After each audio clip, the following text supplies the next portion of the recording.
안녕하세요 여러분. 오늘은 21차 시 지구의 크기 측정에 대해서 배워보도록 하겠습니다. 지난 시간에 우리는 전동기에 대해서 배웠죠. 전동기 안에는 코일이 있고 자석이 있었어요. 코일의 전류가 흐르면 코일 주변에 자기장이 생기고 자석 주변에 자기장이 존재하죠. 두 자기장이 서로 영향을 주어서 힘이 생기고 그 힘을 받은 전동기가 돌아가고 거기에 연결된 날개도 돌아가게 됩니다. 그림을 보시면요. N에서 S 자석이 존재하고요. 자석 때문에 N에서 S 녹색 화살표 방향으로 자기장이 존재합니다. 그런 다음에 코일이 이런 형태로 위치하게 되는 거죠. 여기서 전류가 이렇게 흐르게 되면 코일의 양쪽 부분 선생님이 체크해 볼까요? 여기 이 부분과 이 부분. 빨간색으로 표시한 부분은요. 전류가 앞에서 뒤로 들어가는 거고요. 녹색 부분은 뒤에서 앞으로 나오기 때문에 두 부분은 자기장의 방향은 같지만 전류의 방향이 다르기 때문에 받는 힘의 방향이 얘는 위쪽, 얘는 아래쪽으로 받습니다. 네 손가락을 자기장의 방향에 맞춰주고 엄지손가락을 전류가 앞으로 뒤로 들어가고 뒤에서 앞으로 나오는 방향으로 맞춰주면 손바닥이 가리키는 방향이 위, 아래로 되겠죠. 이 위치에서 힘을 받게 되면 다음 그림으로 이동해서 이렇게 수직으로 쓰게 됩니다. 이 수직으로 왔을 상태에 있을 때 정류자는 전 시간에 설명을 했는데요. 여기 끊어진 부분이 브러쉬라고 하는 금속 양 부분에 닿게 됩니다. 그러면 끊어졌기 때문에 전류가 차단이 되겠죠. 하지만 이미 힘을 받아서 올라왔기 때문에 관성에 의해서 반바퀴 다시 내려가게 됩니다. 그래서 원래의 상태하고 똑같은 형태가 되지만 여기 연두색으로 표시한 부분은 위로 힘을 받았지만 실제 여기 연두색 부분은 여기로 와서 이 위치에서는 아래로 힘을 받게 되는 거고요. 여기 빨간색으로 표시된 부분은 아까는 내려가는 힘을 받았지만 이 위치에 오게 되면 올라가는 힘을 받아서 얘는 계속 돌아갈 수밖에 없습니다. 오늘은요. 에라토스테네스라고 하는 과학자가 어떻게 지구의 둘레, 지구의 크기를 측정했는지에 대해서 배워볼 예정인데요. 이 사람은 고대 그리스의 과학자입니다. 지구 둘레를 처음으로 측정을 했죠. 알렉산드리아라고 하는 대학에 있는 도서관의 관장이었어요. 그러니까 이 사람 책을 굉장히 쉽게 접할 수 있었겠죠. 그러던 어느 날 이 사람이 이런 문구를 발견하게 됩니다. 한번 읽어볼까요? 남쪽에 위치한 시에네, 지역 이름이에요. 남쪽에 있는 시에네라고 하는 지방에서는 낮의 길이가 가장 긴 하진날, 낮의 길이가 가장 긴 날이 하진날이에요. 그것도 낮 12시 정오에 그 지방 안에 굉장히 깊은 우물이 있었어요. 그런데 그 우물 바닥까지 햇빛이 도착한다라는 문구를 읽은 거죠. 이 사람은 알렉산드리아에 살고 있으니까. 그럼 이 얘기는 무슨 얘기냐? 선생님이 우물을 한번 그려볼게요. 우물이에요. 굉장히 깊은 우물이에요. 그런데 이 우물의 바닥까지 햇빛이 비추려면 햇빛은 이렇게 우물에 수직으로 비춰야 되는 거예요. 만약에 햇빛이 이렇게 비스듬하게 비춘다면 바닥까지는 햇빛이 도달하지 않겠죠. 즉 햇빛이 우물 바닥까지 왔다라는 것은 햇빛이 어떻게 비쳤다? 그렇죠. 수직으로 비쳤다라는 것을 확인할 수가 있는 거고요. 그런데 이 사람이 살고 있는 알렉산드리아에서는 하진날 같은 시각에 그림자가 생긴대요. 실제 알렉산드리아는 굉장히 뾰족한 첨탑이 있었어요. 그 지역에 뾰족한 탑. 그런데 여기에서는 햇빛이 비쳤을 때 첨탑 끝에서 이렇게 그림자가 생겼다는 거예요. 여기 밑에 그림자가 이렇게 생겼겠죠? 햇빛이 만약에 어떻게 비쳤다면, 그렇죠. 이렇게 수직으로 비쳤다면 그림자가 생겨 안 생겨? 안 생기겠죠. 그런데 그림자가 생겼대요. 나는 그림자가 생기는데 시내 지방에서는 그림자가 안 생기네. 아, 왜 그러지? 왜 그렇긴 지구가 둥글기 때문에 그렇지 라는 결론에 이릅니다. 자, 그래서 선생님이 알렉산드리아, 그 다음에 시에네, 도대체 이게 어느 부분인지를 알 수가 없는 거예요. 그래서 네이버에 검색을 했어요. 알렉산드리아의 위치 그랬더니 그림이 이렇게 뜹니다. 여기 보이나요? 빨간색 지점? 전체 세계 지도에서 이 부분을 크게 확대했더니 이런 그림이 나오는데 위에 지중해가 있고 오른쪽에 홍해가 있어요. 즉 이집트 안에 있네요. 이집트 윗부분에 지중해하고 접하고 있는 알렉산드리아, 그 다음에 홍해하고 가까운 아스완이라고 하는 지역인데 그 당시엔 시에네라고 불렀대요. 그래서 이 두 지역, 즉 시에네, 아스완은 남쪽에 있었고 여기에는 그렇죠. 북쪽에 있었어요. 그러면서 이렇게 얘기했죠. 얘는 햇빛이 수직으로 들어가서 우물에 그림자가 안 생겼는데 얘는 햇빛이 수직으로 들어가도 우물에 그림자가 생겼다. 왜 그러냐? 다음 그림에서 확인을 해볼게요. 이유는 이 지구가 이렇게 둥글어서 그런 거예요. 그럼 여기 CN의 지방이 우물이네. 햇빛이 이렇게 수직으로 들어가서 우물 바닥까지 들어간 거예요. 근데 같은 시간에 햇빛이 이렇게 수직으로 비쳐도 첨탑 뒤에는 이런 그림자가 생길 수밖에 없는 거죠. 왜 그러냐는 거죠. 지구가 어떻기 때문에? 그렇죠. 이렇게 둥글기 때문에 그래요. 근데 만약에 지구가 이렇게 평평하다고 생각을 해볼까요? 그러면 여기가 CN이야. 그 다음에 여기가 알렉산드리아. 그런 다음에 햇빛이 이렇게 수직으로 비치면 둘 다 그렇죠. 우물 바닥도 보이고 얘도 그림자가 안 생기겠죠. 지구가 어떻다면? 이렇게 평평하다면. 하지만 지구는 둥그니까 이렇게 그릴 수밖에 없겠죠. 라운드처럼.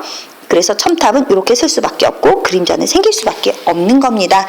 지구는 둥글다.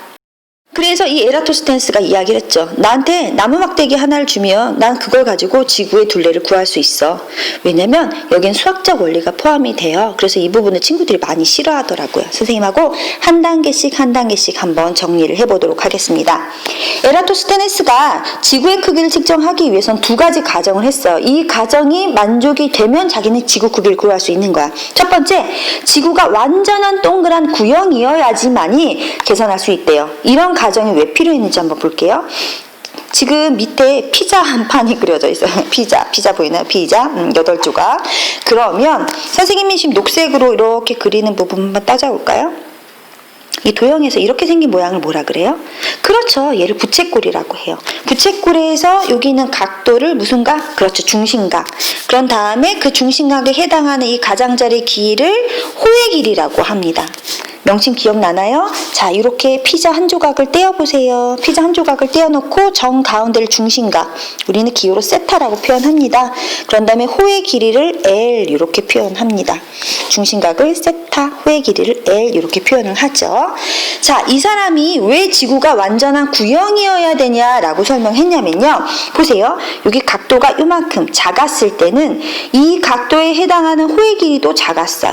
그런데 중심각을 점점 크게 한번 해볼까요? 어떻게? 여기서 지금 이거는 정확히 이렇게 따지면 90도의 반이니까 이건 한 45도 정도 될 거예요. 근데 이 각도를 선생님 더 크게 해볼까요? 아주 대범하게 쫙 몇 도? 90도. 중심각이 90도로 돼버리면 호의 길이도 길어집니다. 그럼 중심각을 더 크게 한 칸 더, 와 180도까지 이렇게 중심각을 이렇게 크게 하면 호의 길이도 커지죠. 더 가볼까요? 네, 중심각 더 가겠습니다. 중심각이 더 커지면 호의 길이는 더 길어져요. 이렇게 하다가 어떻게 되면 중심각이 한 바퀴 돌아서 몇 도가 되면 한 바퀴 돌면 360도죠. 360도가 되면 이 구의 가장자리 둘레가 되겠죠. 맞습니까? 그렇죠. 그래서 이제 비례식을 세우겠다라는 얘기예요. 피자 조각의 중심각 세타, 중심각이 세타에 해당하는 호의 길이가 L이라면 이 중심각이 커져서 한 바퀴 돌아서 몇 도가 되면 360도가 되면 원의 둘레가 되는 2파이R이 되지 않겠어? 중심각 세타일 때 호의 길이는 360도일 때 2파이R. 그래서 이 밑에 있는 식처럼 비례식을 세울 수 있는 거예요. 요거는 중심각, L은 호의 길이.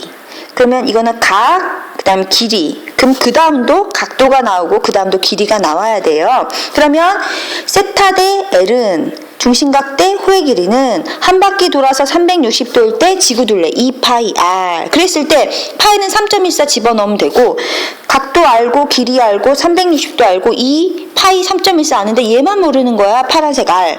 지구 반지름 이렇게 구할 수 있다는 거죠.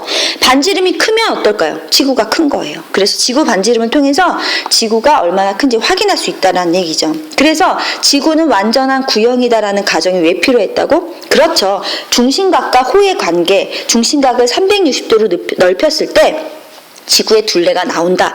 이런 비례식을 써야 됐기 때문에 지구가 완전한 구형이어야 된다는 가정이 필요했었던 겁니다. 그 다음 두 번째 가정입니다. 지구로 들어오는 햇빛이 평행하다 그랬어. 지금 노란색 화살표라 잘 보이지 않아서 선생님이 빨간색으로 이렇게 선을 그려볼게요. 이렇게 햇빛이 평행하게 도달합니다. 그런데 생각을 해보세요. 호의 길이, 그럼 아까 같은 비례식을 이용하려면 여기 있는 중심각 세타 제곱, 호의 길이 제곱, 360도일 때 2파이R에서 R을 구할 수가 있는데 문제는 이 중심각이에요. 자, 그럼 중심각 구하세요. 그러면 어떻게? 지구를 뚫고 들어가. 이렇게 뚫고 들어가서 각도를 잴 수 있을까요? 지구를 뚫고 들어가 중심각을 잴 수 없네. 어쩌지? 어쩌긴 뚫고 들어가지 말고 지구 겉에서 해결해야지. 어떻게? 수학적인 원리, 억각을 이용하자. 그러면 햇빛이 평행이라고 했으니까 이 평행한 선을 조금 더 연장을 해볼게요. 이렇게 됐나요? 우리가 궁금한 중심각은 여기 있어요. 이 각도하고 똑같은 건 여기 선이 또 하나 들어가 있죠. 막대기까지 연장된 선. 자, 이 중심각을 세타라고 했는데 이 중심각하고 똑같이 지구 밖에서 이 막대기하고 그림자의 끝이 이루는 이 각도 세타입니다. 서로 엇갈리는 각이에요. 무슨 각? 그렇죠. 엇각이죠. 그래서 실제는 중심각 세타를 재야 되는데 얘를 땅을 파고 들어가서 잴 수가 없기 때문에 지구 표면에서 그림자의 끝과 막대기 끝이 이루는 각도로 대체해서 이 각을 구할 수 있다는 얘기죠. 그러면 이렇게 해서 중심각을 재기 위해서는 당연히 햇빛이 평행하게 들어가야 엇각을 찾아낼 수 있다는 얘기죠. 그래서 에라토스테네스가 측정한 지구 크기는요, 반드시 두 가지 과정을 만족해야지만이 그 만족되는 과정을 통해서 수학적 원리로 문제를 풀어낼 수 있는 겁니다. 두 가지 과정. 1번 지구는 완전한 구형이다. 2번 지구로 들어오는 햇빛은 평행하다. 외워두세요. 자, 그래서 일단 가정 두 가지를 했어요. 그러고 나서 이 사람이 실제로 측정해야 되는 값 두 가지가 있었어요. 일단 중심각을 재야 되는데 뚫고 들어가서 잴 수 없네. 엇각을 이용해서 표면에서 쟀어요. 그래서 막대기의 끝, 그림에서 보면 선생님 여기 빨간색, 막대기의 끝 여기네요. 그림자의 끝 여기네요. 됐나요? 그림자의 끝, 막대기의 끝, 얘네가 이루는 각, 빨간색 따라올까요? 요 각을 쟀습니다. 그러면 그림자의 끝에서 막대기까지 이렇게 실 같은 거를 딱 연결하고 각도기로 여기를 재면 되겠죠. 쟀더니 이 중심각 세타, 중심각이 몇 도래요? 7.2도라고 하는 값을 실제 측정했습니다. 실제로 측정한 것 중심각을 쟀습니다. 7.2도. 두 번째 실제로 측정한 값은 호의 길이에요. 아까 선생님이 부채꼴 하나 그렸는데 다시 하나 이렇게 그려볼까요? 부채꼴이에요. 이 중심각은 직접 쟀어요. 엇각으로 밖에서. 그래서 얘가 7.2도인 거 알았어요. 그러면 누구 알아야 될까요? 호의 길이 알아야 돼요. 이 호의 길이. 근데 여기 위에 있는 지방이 어디 지방이었어? 그치? 여기가 알렉산드리아. 여긴 어디였어요? 시에네. 어떻게 했을까요? 하인을 시켰어요. 여보게. 자, 지금부터 시에네로 가보렴. 쭉 걸어가서 여기서부터 여기까지 거리가 얼마큼인지 재서 오라고 시킨 거예요. 그래서 연락이 달리고 있죠. 알렉산드리아에서 시에네까지 발걸음으로 두 지역 사이의 거리를 측정했어요. 근데 하루 만에 925km를 하루 만에 못 가겠죠? 가다가 쉬고 어디까지 셌지? 1, 2, 3, 4 까먹을 수 있어요. 달려 이렇게 해서 쟀는데 그 당시에 있었던 단위예요. 스타디아. 그 경기장의 스테디움 거기에서 이 단위가 나왔다고 하는데 5,000 스타디아. 우리나라 지금 현재 사용하는 단위 킬로미터로 환산을 하면 이 5,000 스타디아가 약 925km 정도가 된대요. 대략적으로. 그래서 이 거리가 925km인 걸 알았어요. 중심각 알았어요. 길이 알았어요. 한 바퀴 360도 돌리면 2파이 r 해서 r만 모르는 상황이기 때문에 비례식을 풀 수 있다는 얘기죠. 요거 대입해 볼까요? 7.2도. 요거는 그렇죠. 925km, 360도 2파이 r 해서 이 r이 얼마인지 비례식을 통해서 측정할 수 있습니다. 그래서 이 사람이 이제 세운 비례식이 있는데요. 비례식 더 그릴 수 있지만 여러분들이 이제 가끔 정해준 비례식이 아니면 또 헷갈려하는 친구들이 있어서 보세요. 중심각 작은 중심각 거기에 해당하는 호의 길이 중심각 작았는데 한 바퀴 돌려 크게 각도 한 바퀴 크게 돌려 지구 둘레. 그럼 얘는 각도 길이 이렇게 해도 되고요. 큰 거부터 해도 돼요. 전체 한 바퀴 돌렸을 때 지구 둘레에 해당한다면 작은 중심각일 땐 호의 길이가 얼마라고 얘기해도 돼요. 여기에 다 적지 않았지만 또 다른 비례식이 있어요. 중심각하고 호의 길이가 아니라 각도 길이 해도 돼요. 중심각 세타일 때 360. 그러면 길이는 호 L일 때 2파이야. 이런 식으로 비례식을 만들어도 상관이 없습니다. 다만 여러분들이 편리한 것을 찾아서 쓰시면 됩니다. 선생님 이제 큰 것부터 해볼게요. 360도 한 바퀴 해당했을 때, 한 바퀴 돌렸을 때 둘레가 2파이 r이야. 그런데 이거는 지금 각도예요. 이거는 길이에요. 요거는 각도예요. 이건 길이에요. 이렇게 비례식을 세웠어요. 그 다음 해야 될 건 뭐예요? 그렇죠. 이렇게 비례식을 세웠으면 360대 2파이 r은 7.2 대 925 내항의 곱은 외항의 곱과 같다. 그래서 얘네 두 개 곱한 거하고 얘네 두 개 곱한 건 같을 수밖에 없어요. 그럼 써볼게요. 지구 둘레 2파이 r 곱하기 7.2도는 360도 곱하기 925 이렇게 해서 식을 바꿀 수 있어요. 근데 우리가 궁금한 건 누구야? 그렇죠. 우리가 궁금한 건 2파이 r이에요. 예. 그죠? 2파이R 지구둘레. 그럼 얘만 남기고 는 하고 나머지가 없어야 돼. 2파이R 이렇게 얘기해서 7.2한테.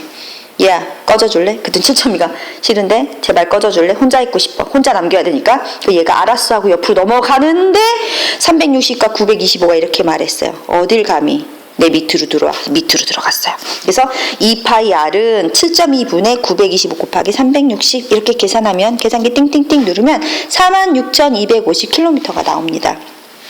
선생님 웃자고 한 얘기인데 솔직히 과학은 잘해도 수학 못하는 친구들은 이 비례식을 못 풀어요. 자, 혼자 남고 싶어요? 꺼져줄래? 어디로? 넘어가서 밑으로 이렇게 정리하시면 되겠습니다. 그래서 에라토스테네스가 지구의 크기를 측정한 결과 지구 둘레의 길이는 약 4만 그랬어요. 약 46,250km가 된다라고 정리를 했습니다. 자, 경도와 위도 약간 좀 어려운 말인데요. 선생님도 이 말을 쓰면서 이렇게 적어놓으면 애들이 경선, 위선, 경도, 위도 알까? 그래서 생각했죠. 지구 보면 지구 이렇게 가로로 선을 긋고 세로로 선을 그을 수도 있어요. 이렇게 가로선에 해당하는 게 위선이에요. 그래서 여기서부터 각도가 쭉 위로 올라가면 90도, 최대 90도까지 갈 수 있거든요. 그러고 세로선 색깔 바꿔볼까요? 이 세로도요, 동이나 서로 움직일 수가 있어요. 이렇게 한 바퀴 돌면 360이잖아. 이렇게 180. 그래서 정리하겠습니다. 경선은 세로선, 위선은 가로선인데 이걸 각도하고 결부시키면 경도, 즉 세로로 내려오는 요 사이의 각을 지구에서 세로로 내려오는 그 각도를 경도, 가로에서부터 위로 위아래로 올라가는 건 위도 이렇게 설명하시면 됩니다. 즉 경도는 세로줄, 가로는 위도 이렇게 정리하시면 이해하기가 편합니다. 그랬을 때 현대적인 방법으로 지구의 크기를 측정하자라고 하는데 측정하고자 하는 원리는 에라토스테네스가 적용한 방법과 동일합니다. 그런데 이제 선생님이 예시를 하나 내봤습니다. 어떤 두 지역이 있어요. 저희 밑에 여기 위도 45도인 지역. 위도 45도라는 건 뭐냐면요. 적도가 위도 0도예요. 여기서부터 각도가 위로 올라간다는 얘기예요. 그런데 이렇게 여기는 지금 수직이죠. 수직의 정확히 반이니까 여기서부터 이만큼 각도가 올라갔어요. 그러면 90의 반이니까 여기는 45도가 되겠죠. 그 45도 쭉 연결하면 그 지구 표면에 있는 지구 표면에 여기 지역이 위도 45도인 지역이 되는 거예요. 그러면 위도 47.5 지역은 어떻게 표시할 수 있냐? 밑에 적도에서부터 올라가시면 돼요. 45도를 지나서 47.5니까 얘보다 화살표 좀 더 올라간 거 보이나요? 예. 그렇게 해서 쭉 그은 지점, 요 지점이 위도 47.5 지역입니다. 그런데 이 두 지역 가지고 지구 크기를 측정하려면 이 두 지역 사이에서 이루는 요 중심각 세타를 알아야 돼요. 그럼 보세요. 녹색 요만큼이에요. 47.5. 거기에서 파란색 요만큼 얼마? 45를 빼면 요만큼 세타가 남는 거예요.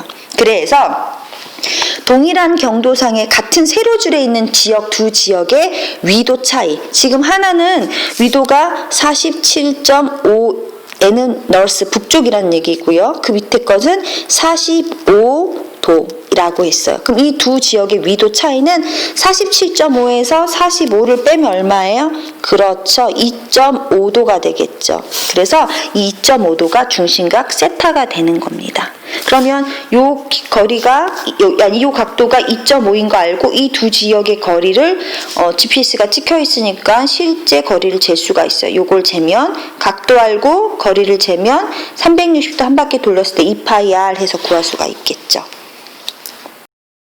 자, 현대적인 지구 크기 측정에서 교과서에 나와 있는 예시문을 한번 보도록 하겠습니다. 서울 광화문 경도 나와 있고요. 정동진 들어봤는데 정남진 전망대, 전라남도 장흥에 있대요. 두 지역은 경도가 같아요. 지구상에서 딱 봤을 때 같은 세로줄 안에 광화문이 여기 있다면 정남진 전망대는 밑에 있겠죠. 같은 세로줄에 있다. 경도가 동일하다. 확인됐죠? 하지만 위도는 달라요. 얘는 아래 있고 얘는 위에 있으니까 요 사이 각도가 생기겠죠? 그러면 두 지역의 위도 차이라고 얘기했으니까 37.5에서 34.5를 빼보세요. 그럼 얼마예요? 그렇죠. 3도가 되겠죠. 이 3도가 중심각 세타가 되는 겁니다. 그리고 서울 광화문에서 정남진까지 내비게이션 찍고 가보죠. GPS로 딱 보면 340km 거리는 쉽게 잴 수가 있는 거예요. 그래서 각도와 거리를 알기 때문에 우린 비례식 세울 수 있어요. 어떻게? 한 바퀴 돌았을 때 360도이면 지구 둘레가 2πr이야. 각도 거리니까 다시 각도 나와야 되겠죠? 중심각이 3도였어요. 거리가 340km였어요. 그래서 내향의 곱은 외향의 곱과 같다라고 얘기해서 얘만 남기면 3분의 360 곱하기 340 이렇게 계산을 하시면 되겠습니다. 자, 그래서 교과서에 나와 있는 내용이에요. 조금 전에 했던 거 다시 보면 정남진 34.5, 밑에서부터 이 각도가 34.5라는 얘기죠. 그 다음에 광화문은 밑에서부터 올라갔을 때 요만큼이 37.5. 그럼 아까 거 정남진 요만큼. 두 개 사이를 빼. 그 각, 여기 녹색 부분. 그 세타가 3도가 되는 겁니다. 이 실제 거리는 340km고요. 그래서 광화문의 위도, 정남진의 위도 차이라고 했으니까 둘 위도 차이는 3도. 그게 바로 중심각이 되는 거고요. 거리는 340이 되겠습니다. 비례식 한번 세워볼까요? 전체 360도일 때 2πr은 3도일 때 340이 되는 거예요. 이제 외향의 곱은 내향의 곱과 같다라고 얘기했으니까 선생님이랑 식을 한번 써보면 지구둘레 2πr 곱하기 3도는 360도 곱하기 340km가 되겠죠. 한 번 더 꺼져줄래 하면 돼. 2πr만 궁금해. 3도야 비켜줄래? 얘는 어떻게 해야 돼? 옆으로 넘어갈 때 밑으로 내려간다 해서 요 밑으로 쏙 들어간 거 보이나요? 그렇죠. 요거 순서 바뀌었지만 상관없지요. 그래서 이렇게 지구둘레 2πr은 3분의 340 곱하기 360이 되는 거예요. 이것을 계산기 띵띵띵 두들겨서 계산해봤더니 4800km가 됩니다. 이거 실제고. 그런데 아까 에라토스테네스가 측정했었던 거는 숫자가 조금 컸었던 것 같아요. 그렇죠? 왜 차이가 났을까요? 1번 에라토스테네스가 구한 지구의 크기와 현대적인 방법으로 구한 지구의 크기를 한번 비교해보자 그랬는데 에라토스테네스는 46,250이었고요. 현대의 방법으로 측정했을 때 4800km 이렇게 정리하면 되겠죠. 두 값에서 왜 차이가 나니? 이거 굉장히 중요한 거 막 별표 치고 싶죠? 지구는 일단 완전한 구형이 아니에요. 지구를 이렇게 딱 보면요. 지구의 이 적도 부분에 있는 반지름하고 이 극 부분에 있는 반지름 보면요. 이 적도 부분의 반지름이 A 요거 극 부분의 반지름 B라고 했을 때 A가 B보다 훨씬 더 커요. 다시 얘기하면 살짝 이게 찌그러진 것은 이렇게 과장이 되면 안 되는데 적도 부분이 극 부분보다 약간 부푼 지구는 약간 타원 형태입니다. 그래서 완전한 구형이 아니기 때문에 오차가 생긴다. 두 번째, 두 지점 사이의 거리를 측정했는데 아까 5000 스타디아 925km 기억나나요? 사람이 직접 갔어요. 그 당시 기술로는 정확하게 측정되지 않았어요. 가다가 숫자 틀릴 수도 있고요. 무엇보다도 선생님 수학적으로 하나 그려볼게요. 여기가 알렉산드리아예요. 빨간색 점치고가 여기가 알렉산드리아고요. 밑에 있는 지방 시에네가 여기 있지 않고요. 여기 있었어요. 됐나요? 그러면 보세요.